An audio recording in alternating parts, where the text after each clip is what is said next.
Pour réaliser une importation, la première étape est d'aller chercher le fichier comprenant vos données. Attention, ce fichier doit être sous format CSV ou TXT.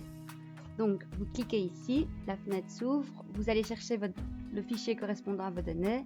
Ici, je vois bien que c'est un CSV. Ouvrir. Donc, dans cette modèle, on a d'abord la visualisation, une brève visualisation de notre fichier. La première étape va d'abord de trouver le délimiteur entre les colonnes. Donc, ici, je vois que c'est le point-virgule.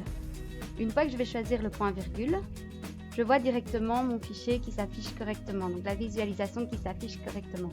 Si par exemple je m'étais trompée, j'avais pris le tab, je vois en effet que la visualisation n'est pas bonne. Donc ici, on est sur du point-virgule.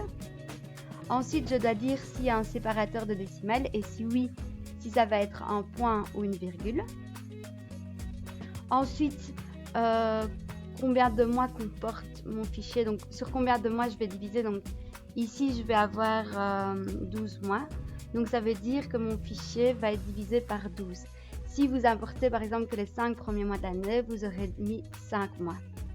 Y a-t-il une première ligne? Est-ce que la première ligne est une ligne de titre dans mon fichier? Ici, oui, je le vois, code, libellé, donc je laisse oui.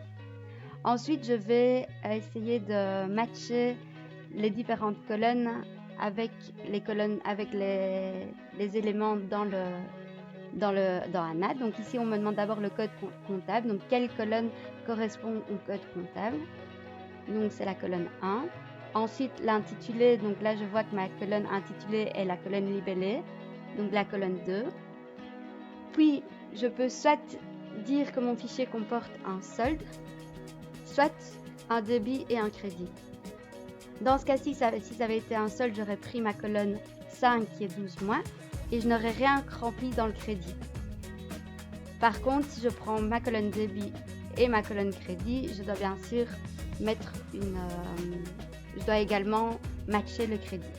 Une fois que cette étape est finie, j'appuie sur importation. Il cherche. En fonction du nombre de lignes, ça peut prendre un certain temps. Et voilà, mon importation est réalisée et j'ai mes données dans mes différents écrans.